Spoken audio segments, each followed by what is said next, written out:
우리가 지금 하고 있는 설교의 시리즈는 성경에 대한 이야기, 말씀에 대한 이야기였습니다. 한 책의 사람이라는 주제를 가지고 첫 번째 주에 성경은 하나님의 자기 계시다. 하나님께서 하나님을 알 수 없는 우리들에게 하나님 자신이 먼저 오셔서 자신을 드러내 보이셨다.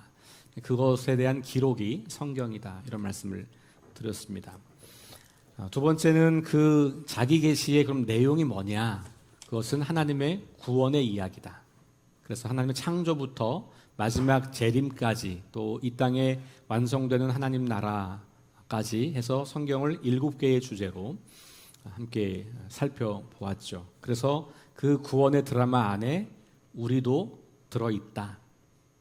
구경꾼이 아니고 우리가 오늘 그 하나님의 구원의 드라마를 함께 써내려가는 역할을 맡은 배우들이다.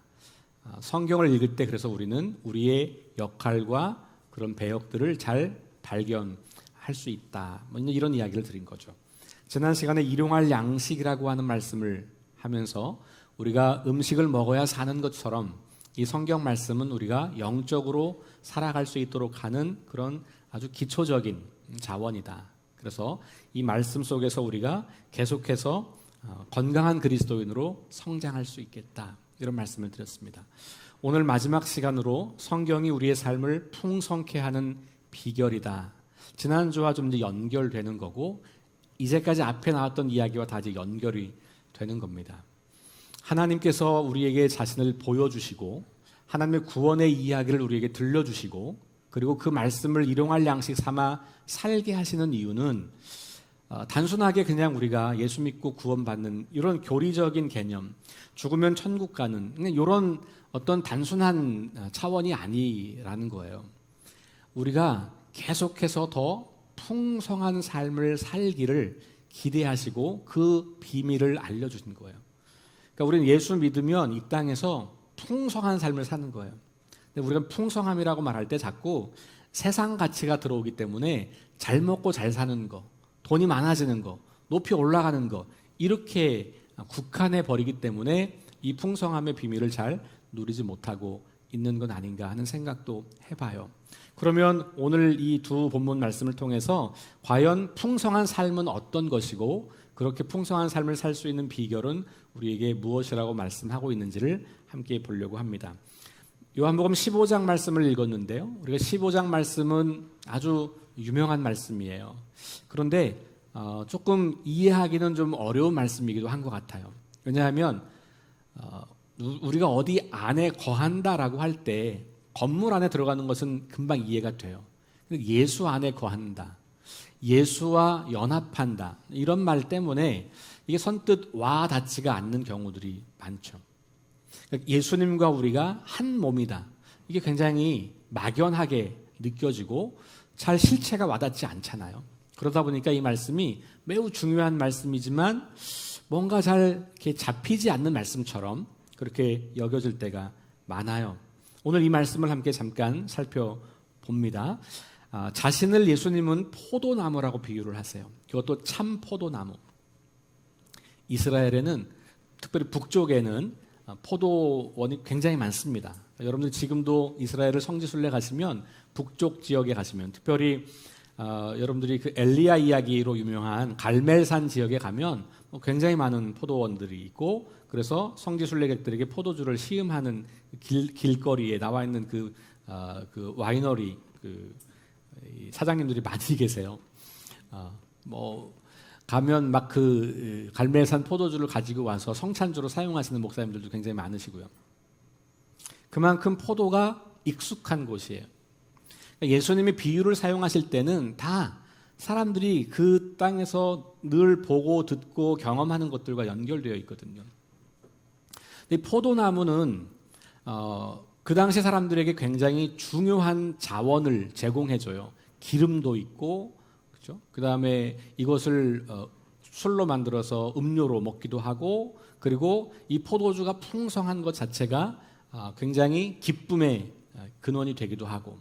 그래서 포도는 굉장히 중요한데 예수님께서 자신을 포도나무로 말씀하시고 우리를 그 나무에 붙어있는 가지라고 말씀을 하시는 거예요.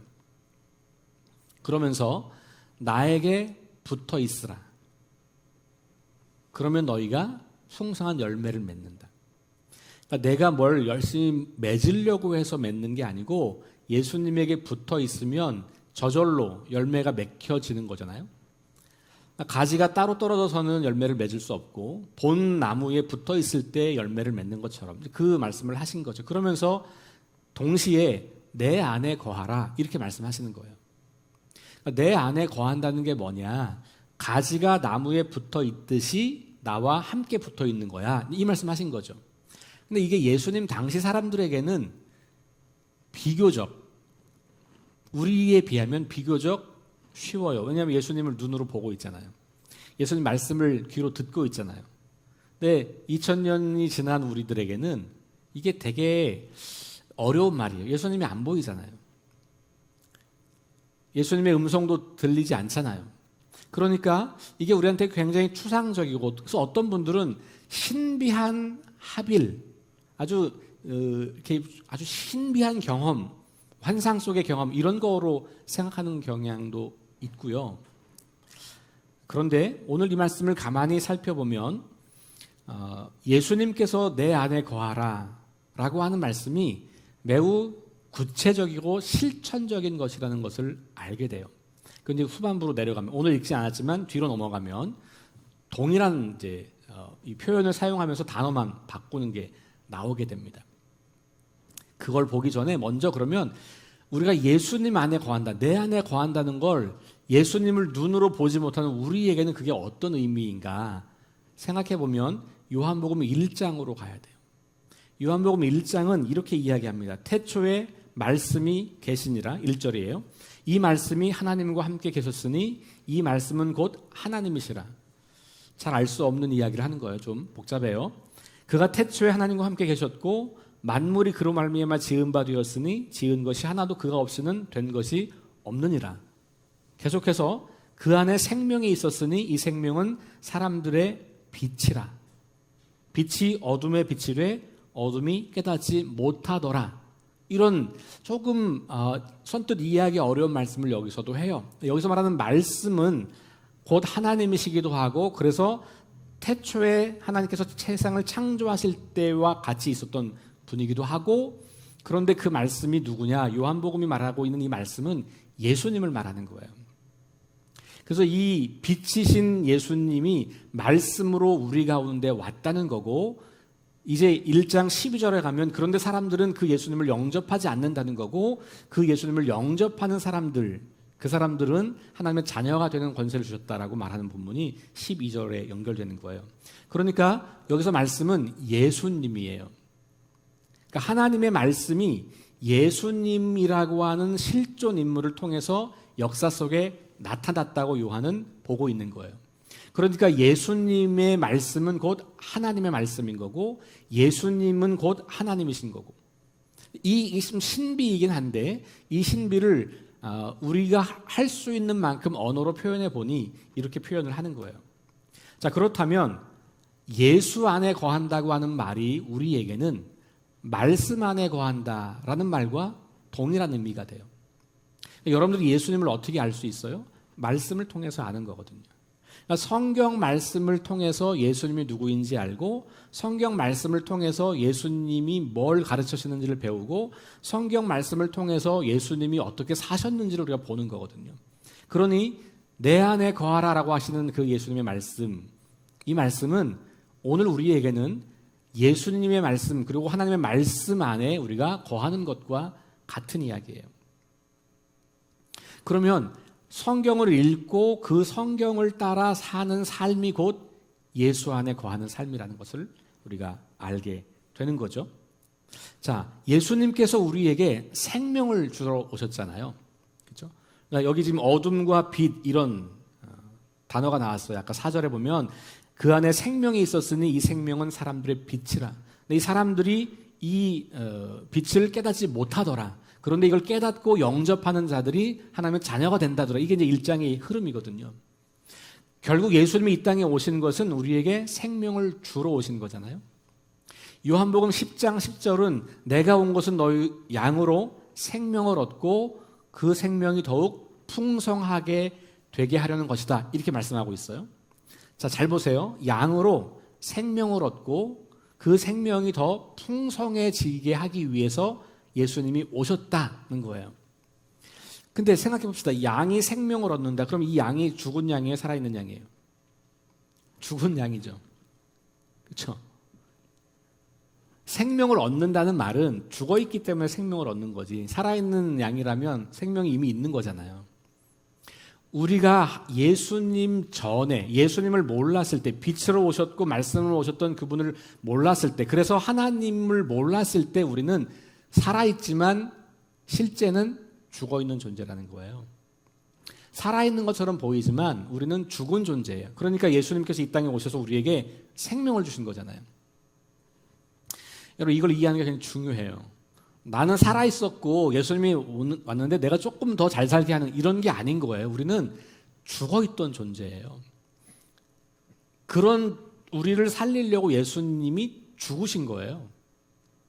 이게 어마어마한 사건이잖아요. 그래서 우리가 그걸 붙잡고 사는 건데, 문제는 예수님은 그래서 다 됐어, 이제 너 나 믿으면 끝, 이렇게 말씀하지 않으시는 거예요. 내가 온 것은 너희로 생명을 얻게 하고 그 생명이 더욱 풍성하게 되게 하려는 것이다, 이렇게 말하고 있는 거예요. 그러면 생명을 얻은 것으로 끝나는 게 아니라 이 생명이 계속해서 더 풍성하게 확장되는 것을 원하셨다는 거예요. 그걸 위해서 우리에게 오셨다는 거죠. 예수 믿고 구원받았다는 말을 너무 좁게 이해하고 있기 때문에 이 풍성함을 우리가 상상하지 못하는 거예요. 아, 난 예수 믿었으니까 됐어. 난 이제 예수 믿으니까 난 천국 가서 끝. 이렇게 해버리니까 우리 그리스도인들의 삶이 풍성함이 없고 아주 초라하기 그지없고 빈약하기 그지없고 세상 사람들과 구별됨이 별로 없고, 딱 하나 차이가 있다면 교회를 나오고 예수가 내 구원자라고 입술로는 이야기하는 거예요. 그거 외에 큰 차이가 없어. 어쩌면 교회를 안 다니거나 다른 종교를 갖고 있는 사람들보다도 더 윤리적으로 엉망인 삶을 살기도 해요. 근데도 나는 천국 간다고 말을 하니 그 사람들이 볼 때는 이해가 안 되는 거죠. 풍성함을 보여주지 못하면서 내가 믿고 있는 예수가 진리라고 말하고 있는 거예요. 그러니 그게 진리로 전달이 될 수가 없는 거죠. 너가 살아가는 삶의 모습이 그렇다면, 그런 인생이라면 내가 그 길을 굳이 따라갈 이유가 없겠다. 그게 지금 우리가 마주하고 있는 오늘 우리의 자화상이에요. 왜 그렇습니까? 풍성함을 우리에게 주시는 그 예수님과 우리가 거리가 있기 때문 아니겠어요? 오늘 말씀은 내 안에 있으라, 그러면 너희가 풍성한 열매를 맺는다, 이렇게 말씀하고 있잖아요. 뒤집으면 우리가 그 풍성함을 누릴 수 없다면, 누리지 못하고 있다면 우리가 정말 예수 안에 있는 것인가를 질문해 봐야 되는 거예요. 내 믿음이 교리를 받아들이는 믿음인지, 아니면 진짜로 내 삶이 풍성함으로 계속해서 더욱더 풍성함으로 연결되고 있는 것인지를 점검해 볼 필요가 있다는 거예요. 근데 그러면 그 예수 안에 있을 때, 예수께 붙어 있을 때 우리가 많은 열매를 맺게 된다 라고 할 때 그 열매는 그럼 뭘까? 8절 9절로 내려가면 사랑이라는 걸 알 수 있어요. 9절, 사랑 안에 거하라, 이렇게 이야기해요. 내 안에 거하라, 사랑 안에 거하라, 같은 표현이에요. 단어만 바꾼 겁니다. 그러니까 예수님은 지금 내 안에 거하라, 나에게 붙어 있으라 라는 말씀과 사랑 안에 거하라는 말씀을 동일한 차원으로 말하고 있는 거예요. 그러니까 우리가 사랑 안에 거하는 것이 열매를 맺는 거죠. 그러니까 그 열매가 무슨 열매겠어요? 당연히 사랑의 열매겠죠. 그런 관점으로 성경을 읽으시면 성경은 온통 우리 그리스도인들이 어떻게 사람들을 사랑할 것인가에 대한 이야기예요. 왜냐하면 하나님의 구원 이야기의 핵심은 하나님이 우리를 사랑하셨다는 얘기거든요. 지금도 하나님은 이 세상을 사랑하셔서 구원하시려고 하잖아요. 우리가 그 일에 동참하는 사람들이잖아요. 그럼 우리가 뭐 하겠어요? 사랑하는 거예요. 하나님을 볼 수 없는 사람들이 하나님을 어떻게 보겠어요? 하나님을 먼저 믿고 예수를 따르는 사람들이 살아가는 삶을 통해서 하나님을 볼 수 있겠죠. 그 삶이 뭐예요? 그게 사랑인 거예요. 그러니 오늘 예수님은 뭐라 그래요? 너희가 사랑하면, 너희가 열매를 많이 맺으면 사람들이 너희가 내 제자인 줄 알 거다, 이렇게 말씀만 하잖아요. 우리가 열매를 맺으면 사람들이 우리가 예수님의 제자인 줄 알고, 아, 예수님이 저런 분이구나, 하나님이 이런 분이구나, 나도 그 예수님을, 나도 그 분을 내 스승으로 모시고 살아야지 라고 우리를 통해서 그리스도에게 돌아오겠죠. 그게 열매인 거예요. 또 그러니까 우리가 예수님 말씀을 따라서 사랑이 충만한 삶을 살게 되면 사람들은 세상에서 경험할 수 없는 사람을 경험하기 때문에 우리를 통해서 하나님이 어떤 분인지를 보게 될 거고, 예수님이 어떤 분인지를 알게 될 거고, 그 삶이 자신의 삶을 치유하는 것을 경험하기 때문에 예수님에게로 돌아오게 되는 거고, 그게 열매를 맺는 거예요. 그러니까 예수 안에 거한다고 하는 말은 하나님 말씀 안에 거한다는 말이고, 그 말씀 안에 거한다는 말은 아주 실천적으로는 사랑 안에 거한다는 말이에요. 근데 사랑이 무슨 개념이 공간이 아니잖아요. 사랑 안에 거한다는 말은 내가 사랑하며 산다는 말이에요. 내 삶의 방식이 사랑으로 가득하다는 말이에요. 요한복음은 오늘 우리에게 아주 신비한 어떤 영적 체험을 말해주는 게 아니고 예수님과의 합의를 사랑이라고 하는 단어로 표현하고 있는 겁니다. 10절 말씀에 내가 아버지의 계명을 지켜 그의 사랑 안에 거하는 것 같이, 예수님께서도 하나님의 아들로서 이 땅에 오셔서 그 아버지의 계명을 지켜서 사랑 안에 거하고 있다는 거예요. 예수님이 십자가를 지신 이유가 뭡니까? 사랑 안에 거했기 때문인 거예요. 아버지의 그 뜻, 온 세상을 구원하시려고 한 그 아버지의 뜻을 자신의 뜻으로 받아들여서 그 사랑으로 나를 희생하여 사랑을 실천해서 온 세상 사람들을 살리려고 하는, 그게 예수님의 순종이었단 말이에요. 그게 뭐냐면 아버지의 계명을 지켜 그의 사랑 안에 거한 것이에요. 이게 예수님의 십자가 사건이에요. 우리가 지금 사순절을 시작했는데 사순절 예수님의 십자가를 묵상하는 기간이잖아요. 예수님이 왜 죽으셔야 했을까? 사랑하셔서 그런 거예요. 사랑하셔서. 그리고 아버지의 그 사랑을 본인이 받들어서 자신도 그 사랑 안에 거했기 때문에 십자가의 죽음을 맞이하신 거예요. 뭐라고 말합니까? 너희도 내 계명을 지키면 내 사랑 안에 거하리라. 그러면서 내가 너희에게 계명을 주노니 그 계명이 뭐예요? 너희가 서로 사랑하라. 서로 사랑하라. 이 말씀 주신 거예요. 하나님이 너희를 사랑한 것처럼, 내가 그 사랑을 받아 내가 너희를 사랑한 것처럼, 그래서 내가 죽기까지 너희를 사랑한 것처럼 너희도 서로 사랑해. 죽기까지. 내가 내 목숨을 버린 것처럼 사랑을 위해서 너희가 죽어야 돼. 이 말씀 하시는 거거든요. 아무리 많은 교리를 우리가 알고 있고 성경을 달달달 외워도, 매주 예배를 드리고 매일 새벽마다 예배를 드리고 기도하고 말씀을 읽어도 우리에게 사랑이 없다면 질문해 봐야 돼요. 내가 정말 예수 안에 있는 게 맞는 건가? 왜냐하면 그것이 오늘 예수님께서 내 안에 거하라 라고 말씀하시면서 이어서 하시는 말씀이거든요. 사람들이 우리가 저 사람들 예수 믿는 사람이야, 이걸 어떻게 안다고요? 사랑하면. 서로 사랑하면.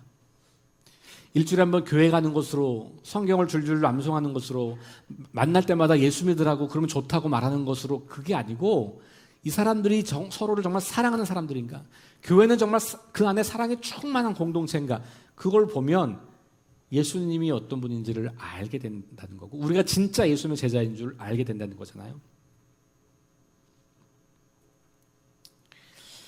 우리 안에 사랑이 없다면 우리가 아무리 우리 스스로를 나 예수님의 제자야, 하나님의 자녀야 라고 우겨도 사람들은 그렇게 안 본다는 거예요. 우리의 말이 우리의 제자됨을 증명하는 게 아니라 우리가 말씀 안에 거하고 예수 안에 거하고, 그래서 사랑 안에 거하고 우리의 삶이 사랑으로 충만해질 때 사람들은 진짜 예수 믿는 사람이네, 이렇게 본다는 거예요. 아무리 교회를 오래 다녔고 교회 내에서 이런저런 봉사를 많이 하고 우리 교회가 지역사회로 해서 뭔가를 열심히 한다고 하는데, 그런데 교회 안으로 들어와 보니까 서로 분열하고 싸우고 인정하지 않고 서로를 무시하고 용서하지 못하고, 그러면 예수의 공동체가 아닌 거죠. 그래서 사랑이야말로 예수 안에 거하는, 예수님과 하나가 되는 그런 삶의 모습이라고 하는 것을 오늘 말씀은 우리에게 들려주고 있는 거죠. 그러면 우리가 말라져서 밖에 버려져서 그냥 땔감으로 쓰이는 그런 사람들이 아니라 하나님과 함께 온 세상을 구원하는 그런 놀라운 역할을 감당하는 존재로 살아가게 되는 거죠. 그게 풍성한 삶인 거예요. 고린도전서 13장에서 이런 이야기를 바울은 합니다. 내가 사람의 방언과 천사의 말을 할지라도 사랑이 없으면 소리나는 구리와 울리는 꽹과리가 되고, 내가 예언하는 능력이 있어 모든 비밀과 모든 지식을 알고 또 산을 옮길 만한 모든 믿음이 있을지라도 사랑이 없으면 내가 아무것도 아니요, 내가 내게 있는 것으로 모든 것으로 구제하고 또 내 몸을 불사르게 내어줄지라도 사랑이 없으면 내게 아무 유익이 없다. 여러분, 사랑이 없으면 우리가 갖고 있는 모든 능력과 신비한 어떤 영적 체험들, 우리 시간과 돈과 몸을 들여서 하는 모든 봉사들 아무것도 아니라는 거예요.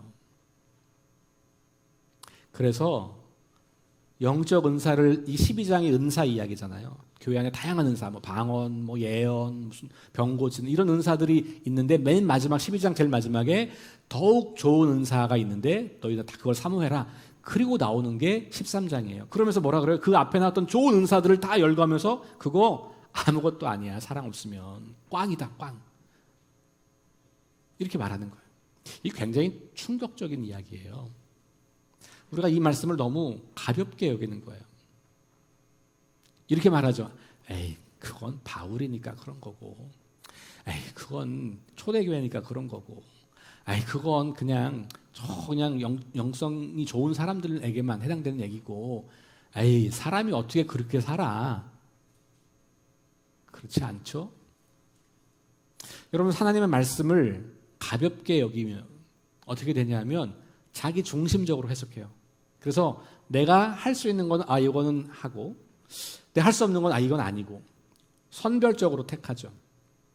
그리고 나한테 필요하고 유리한 말씀만 가지고 오게 되는 거예요.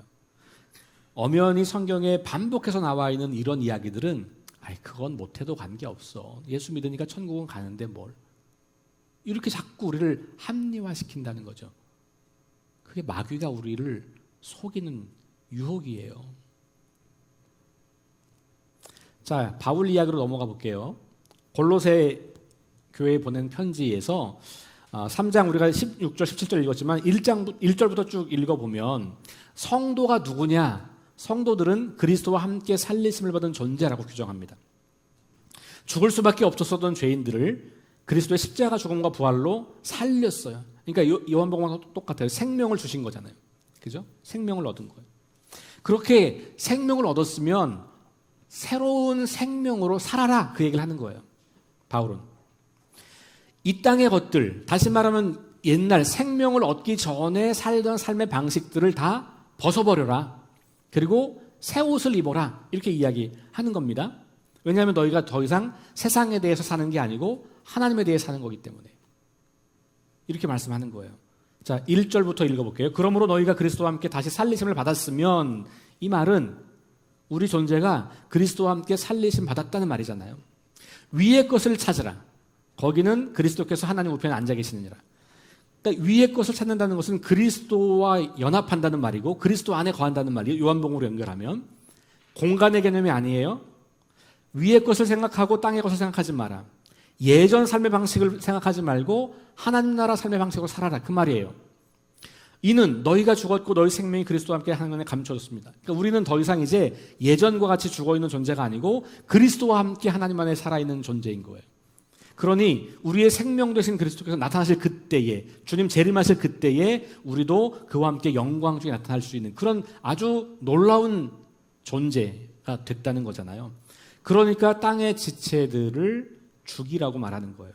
그건 하나님의 진노의 대상이기 때문에 5절 땅에 있는 지체를 죽이라 곧 음란과 부정과 사욕과 악한 정욕과 탐심이니 탐심은 우상 숭배라 이것들로 말미암아 하나님의 진노가 임하느니라 이렇게 말씀하고 있어요. 그러니까 새로운 존재가 되었다면 예전 삶의 방식을 버리라는 거예요. 근데 이거 보세요. 음란, 부정, 사욕, 악한 정욕과 탐심 그리고 8절로 내려가면 분함, 노여움, 악의, 비방, 부끄러운 말 9절 서로 거짓말하는 거 이 모든 것들을 그냥 요약하면 사랑과 반대되는 것들이에요. 사랑하면 도무지 이렇게 할 수 없는 것들이에요. 사랑하지 않기 때문에 이런 게 습관적으로 나오는 것들이에요. 결국 바울이 말하고 있는 모든 이야기들은 사랑 안에 거하는 것과 반대되는 것. 이게 뭐냐면 그리스도 안에 있기 전 상태인 거예요. 우리는 그렇게 살았어요. 그걸 죽어있는 존재라고 말했던 거고 그렇게 살던 우리가 예수 안에 있게 될 때 다시 생명으로 옮겨지는 존재가 되었다고 하는 말이고 그럼 어떻게 사냐? 계속해서 이야기하는 거예요. 10절 새 사람을 입었으니 새롭게 하심을 입은 자 이렇게 말하면서 차별이 없다. 11절 헬라인이나 유대인이나 할라파나 무할레파나 야만이나 스구디아이나 종이나 자유인이 차별이 있을 수 없다. 우리 그리스도인들은 차별하는 사람들이 아닌 거예요. 사랑하는 사람들인 거예요. 나랑 아무리 달라도 사랑해야 돼요. 오직 그리스도는 만유의 주 만유 안에 계시니라. 그러니까 예수 믿는 사람들 안에만 있는 게 아니라는 거예요. 모든 만물 안에 계시는 분이니 모든 대상을 사랑하는 거예요. 교회 안에서만 사랑하는 게 아니고 12절 그러므로 너희는 하나님이 택하사 거룩하고 사랑받는 자처럼 긍휼과 자비와 겸손과 온유와 오래 참음으로 옷 입고 긍휼, 자비 이거 사랑이잖아요. 겸손, 온유, 오래 참음 고린도서 13장 4절 이하로 나오는 거 말씀을 읽어보면 사랑은 오래 참고 온유하며 시기하지 않고 자랑하지 않고 교만하지 않고 사랑이에요. 바울이 말하는 모든 것이 다 사랑이라고요. 그리고 마지막에 정말 사랑이라는 단어를 써요. 13절 누가 누구에게 불만이 있거든 서로 용납하고 용서하되 주께서 너희를 용서하신 것 같이 그리하고 이 모든 것 위에 사랑을 더하라 이렇게 이야기하죠. 바울의 권면의 핵심은 사랑이에요. 예전의 삶의 방식들은 사랑과 반대되는 삶의 방식들이었고 그리스도 안에 있게 될 때 이제 하나님의 거룩한 백성이 된 다음에는 사랑 안에 거하는 사람이 됐기 때문에 그 삶의 방식들을 거부하라는 겁니다. 그리고 사랑의 속성들로 된 이야기 이것들 하라는 거예요. 이렇게 할 때 15절 내려가면 그리스도의 평강이 우리의 마음을 주장하게 되는 거죠. 그래서 평강을 위해 한 몸으로 부름받은 우리 그리스도인들이 하나됨을 지키게 되는 거예요. 사랑할 때 우리 안에 평강이 임하고 그 평강을 통해서 우리가 한 몸이 된다. 이 평강은 마음의 고요한 상태가 아니고요. 염려 근심 없는 상태가 아니고 화해된 상태를 말하는 거예요. 하나님과 우리가 화해됐기 때문에 평화가 임한 겁니다. 그 평화 때문에 우리가 사람들을 사랑하게 됐고 그래서 우리 안에도 그런 평강이 임하는 겁니다. 그러면 어떻게 돼요? 감사하는 삶을 사는 거예요. 그래서 바울은 마지막에 감사하는 자가 되라 이렇게 이야기하죠. 그리고 오늘 16절 말씀이에요. 그리스도의 말씀이 너희 속에 풍성히 거하여 비밀을 말해요. 이렇게 살아갈 수 있는 비밀. 예전에 살던 이 사랑에 반대되는 삶을 살던 우리가 이제는 사랑의 삶을 살게 되는 비결이 뭐냐 이거예요. 그리스도의 말씀이 우리 안에 풍성하게 되는 것. 그렇게 되면 어떻게 됩니까? 요한복음 올라가면 사람들이 우리를 보고 예수가 누구인지 알게 되고 예수를 믿게 되는 거죠. 그리고 교회 안에 모인 사람들끼리 어떻게 해요? 말씀으로 서로 권면하고 서로 세워주는 일을 하는 거죠. 그리고 시와 신뢰와 찬송과 신령한 노래로 하나님을 예배하는 것이죠. 그리고 모든 일을 할 때 예수의 이름으로 말하고 행동하고 살아가는 거죠. 그러니까 이런 삶이 결국 우리가 생각하고 추구하는 풍성한 삶이라는 거예요. 세상에서 돈 많이 벌고 세상에서 힘 세지고 세상에서 높아지는 게 풍성한 삶이 아니고 그것도 풍성함의 일부가 되겠지만 예수님 말씀하시는 풍성한 삶의 본질은 그게 아니에요. 그런 게 없더라도 풍성한 삶을 살 수 있어요. 언제? 우리가 사랑으로 충만하면. 그러면 우리의 그 사랑으로 사람들을 변화시킬 수 있거든요. 사람들을 구원할 수 있거든요. 여러분들이 아무리 많은 돈을 가지고 있고 아무리 높은 지위를 가져도 사랑이 없으면 아무것도 아니라니까요. 여러분들이 무엇으로 사람들을 구원하겠어요? 돈으로 구원한다고요? 천만의 말씀. 여러분들의 지위로 구원한다고요? 그렇지 않습니다. 우리가 예전 삶의 방식을 버리고 사랑으로 충만해질 때, 그때 우리는 사람을 구원하는 능력을 갖게 돼요. 왜냐하면 하나님이 우리를 구원하신 방식이 사랑이기 때문에 그래요. 자기를 내어주는 사랑으로 하나님은 이 세상을 구원한 거고 이 세상을 풍성케 하신 겁니다. 그러니 우리도 그렇게 살아야 풍성함을 살게 되는 거죠. 근데 이걸 어디서 배우냐? 성경에서 배우는 거예요. 세상에서는 그렇게 가르치지 않아요. 그걸 바보 같다고 말하는 거잖아요. 그러나 성경은 그것이 풍성한 삶이라고 말하고 있는 거예요. 누구를 따라갈 겁니까? 세상에 지혜롭다고 하는 말들을 따를 겁니까? 아니면 성경 말씀을 따를 겁니다. 따를 겁니까? 이게 우리 앞에 놓여 있는 질문이에요. 말씀으로 우리 모두가 예수님과 연합하고 예수님 안에 거하고, 그 말은 곧 우리 안에 점점 사랑이 충만해지고, 그래서 우리의 삶이 풍성하게 되어서 사람들을 주님께로 인도하고 교회 안에서 사람들을 말씀으로 세워가고 함께 하나님을 예배하고 모든 것을 하면서 그리스도의 이름을 높이며 감사하는 진짜 풍성한 삶이 저와 여러분들의 삶이 되고, 우리 교회가 그런 풍성한 삶을 온 땅에 드러내는 그런 교회가 될 수 있기를 주의 이름으로 축원합니다.